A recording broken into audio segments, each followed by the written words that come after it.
Sup lads, welcome back to another video. Now today we're going to be doing a bit of a transfer roundup, so it's going to be half a transfer roundup and half a preview for the Newport game, half a preview for the Man United game. My maths is off, I know, there can't be three halves, but before getting to it, I do want to apologise for not uploading for a week. I've had quite a busy week, so I haven't really had time to upload on the channel, but I'll try and round up all the main news, and I'll do no, wrong. So I've only got 3 players down because the transfer news has died down a bit because we've basically gotten all the players we want to now, and all our business I think is pretty much done for the summer now. So we'll do a bit of a review of the Man United game and a preview for the Newport County game tonight as well. So I'm going to start off with the transfer roundup. The first player we've been talking about is Lianco or Lianco. I don't know how you actually pronounce it, but he is the Yannick Vestergaard replacement. Well, kind of anyway. So apparently he's coming in from Torino for £7 million in the Italian league. Apparently he's decent. I haven't heard too much about him before we were going to sign him, and apparently he is going to sign today, I think. I think he's done his medical now, so I think that signing will be announced today. It might even be announced by the time this video goes up, to be totally honest. So maybe it will be, maybe it just will about to be. I think he'll be good to be a good replacement. I think he won't come in straight away, and I think he'll probably have to be our fourth choice. I watched the game on Sunday, and Stevens, Salisu were both superb, and Bednarek came on at half time as well. He was quite good, and he looked good as well. So there's 3 good centre backs there. Lianco will have to come in if he wants and play well. If he wants to become in the one of the first choice centre backs. Not actually sure when his contract is to. I'm imagining it'll probably be 2025, 4-year contract, or something like that. Maybe in 2026 if we're lucky. But mixed reviews from the fans. I think give him a chance. Most of us haven't even heard of us or never watched him before. So we'll have to see what he's like first. And I'm not. I think he's 6'4", 6'2", is he? I think he's something like that. And so not quite the height of Vestergaard, but to be fair, I think Bednarek and Salisu are both 6'4". So he probably won't be playing alongside Stevens, I wouldn't imagine anyway.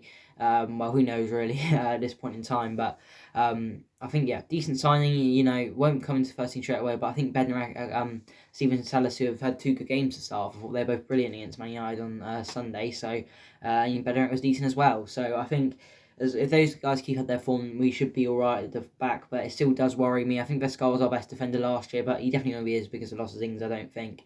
So, it's the first player, and again, should be announced today. The deal's, I think, been done for pretty much just under a week now, so I think that'll be decent. It kind of came out of the blue as well.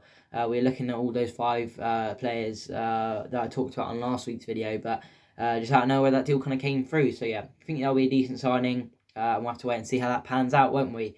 Second player we're going to be talking about, a player that was confirmed as a new signing yesterday, is Thierry Small.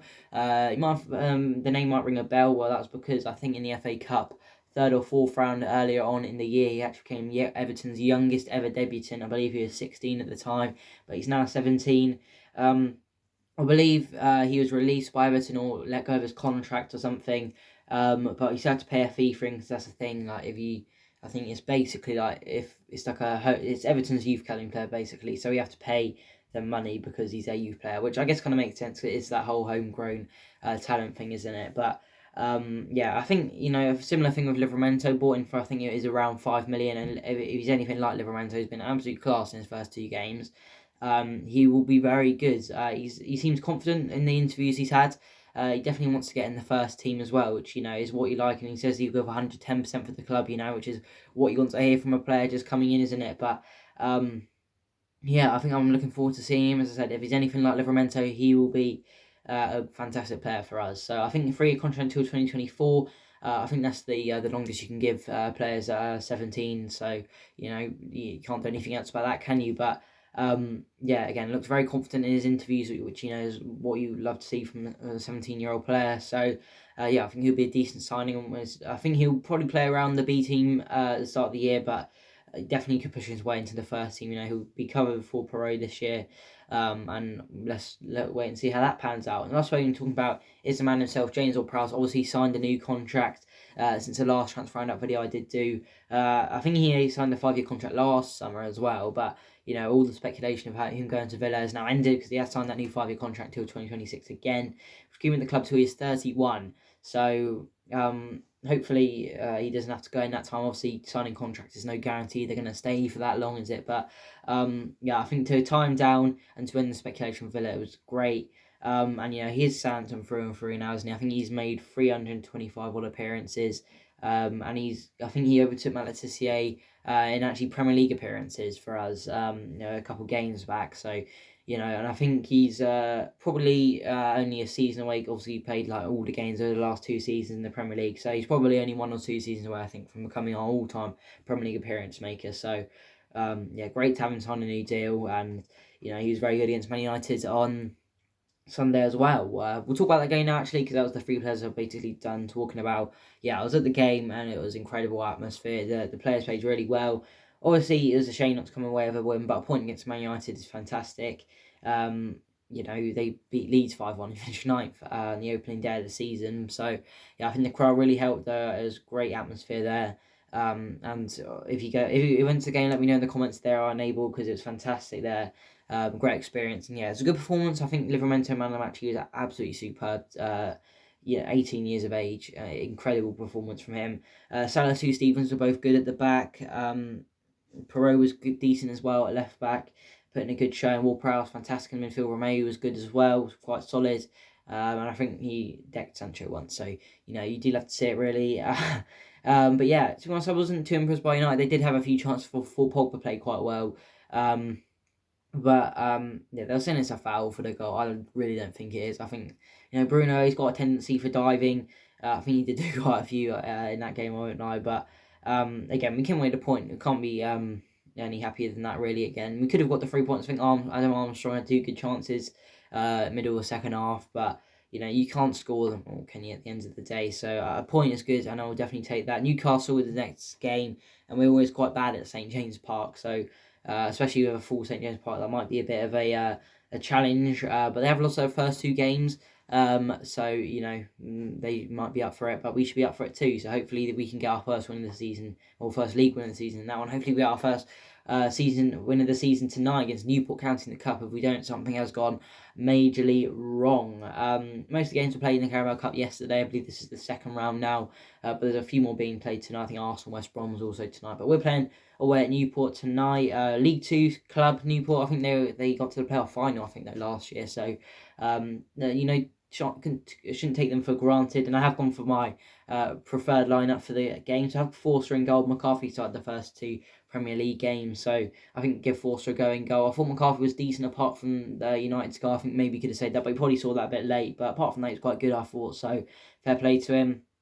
But Forster I will go for in goal. Just it's good to rotate the keepers and then give Forster a go. Right back, I have gone for Walker Peters just because he hasn't started any of the opening 2 games, and he's pretty much our best one of our, I think in my opinion, our most consistent player definitely last year. But maybe Valerie could be in there, but I'm not sure if he's on his way out or if that's a loan or permanent before the end of the window. I don't think he will be. If anything, I think it will come around in January, just because I think it's a bit too late to sell players in the window now, and I think we pretty much we've done all the business we wanted to do. So yeah, I think maybe he'll stay, but I'd love to see Walker Peters there just so he gets a good game time. And don't want unhappy players, and he definitely deserves a start. Centre backs have gone for Bednarek and Salisu. I know it's a bit strong, but who else are we going to play realistically? I think Stevens deserves a break. Rest him for this one, and Lianto he won't be able to play definitely because you have to register all the players before that the actual game, so he won't be able to play. And we literally have 3 centre backs pretty much, so who else are we literally going to play? So I've gone for those 2. I don't think Bednarek's actually got a start this year, so it'll be good to see how he plays. Left back, I've gone for Roman Perot, but could easily be Thierry Small. I'm not sure if he's allowed to play or not. Again, registering players before. I'm not sure if he's been registered yet, but if he is, why not play him? Why not give him a go? He's looked confident, so I think if he's eligible to play, I'd play him. But if not, Roman Perot would be good to play in there. Midfield, I've gone for James Ward-Prowse easily. He hopefully gets a free kick or 2 in that game, and I think he would just start him because why not? He's got energy for days, so he can basically play every game. And for the other midfield, I've gone for Ibrahim Diallo or Will Smallbone. I think Will Smallbone is pretty much back from his ACL injury now, I think anyway. But if he's not, you can just play Diallo, can't you? As easy as that, really. Diallo came on against Man United. I thought he was decent, didn't play outstandingly, but I think again Romeo will get a break for this one. I think one of those two will play. Right midfield, I've gone for Nathan Tella. Hasn't started the game yet this year. Came on against Everton, didn't play against United, but I think he deserves a start in this one. And I think he'll tear it up if he does start. Stuart Armstrong, I've gone for on the left as well. Again, hasn't started despite being one of our best players last year. This season. So I've gone for him out on the left. He could easily play on the right and maybe put Tella on the left or someone else on the left. But I think those two should easily play on the wings, give them game time. They haven't started a game yet this year. I don't think Armstrong's even come on this year, so definitely give him a game. And for the front two, I've gone for Michael Buffemi. I don't think he's even come on this year. I was looking to move away to Blackburn. I think we actually accepted a bid from them, but he rejected the move, which, shows ambition that he wants to stay. And hopefully he shows that with a goal or today if he does play. And the other strike I've gone for is a Santon debut for Armando Broja. Obviously signed him on loan from Chelsea, but apparently he's not going to play yet because he's not fitting into the system. But it's a perfect game for him. If he's not going to fit in the system, we'll play him in the system, if you know what I mean. And then it's into Newport County as well. No offence to them, but we should win that one easily, even with a rotated team. So if he's not playing, then maybe give a throw in long. He works hard. That's all I'll say, and it gives the opportunity for Adam Armstrong and Che Adams to have a rest. So that's my preferred team for the Newport game tonight. Doubt I'll do a match reaction. It's only Carabao Cup, but we all have a good cup run, albeit it's Carabao Cup, so no one really takes it that seriously, do they? Apart from Pep and Man City, he also got to the final of this competition a few years ago as well. So hopefully we can go maybe a bit further this year. I mean, the thing in the Carabao Cup, I'd rather go out in this round than go out in the third or fourth, just because it's unnecessary gains really at this point, isn't it? But yeah, I think I want to say, guys, that was the half transfer roundup. Man United game and Newport County all in one. Hopefully I think that's pretty much all our business done now. So probably the last transfer roundup video. I will do a whole transfer window roundup next week when the window finishes, and who knows, maybe we can get a bit of deadline day business done. We always seem to, really, so who knows. But thank you very much for guys. If you like, if you did enjoy, and subscribe if you are new around here. Again, sorry for not doing any match reactions over the first two games. But I'll probably do one for the Newcastle game this Saturday. And also check out my main channel, Footy Fan. Link to that is in the description. And thanks for watching today, guys, and I will see you soon.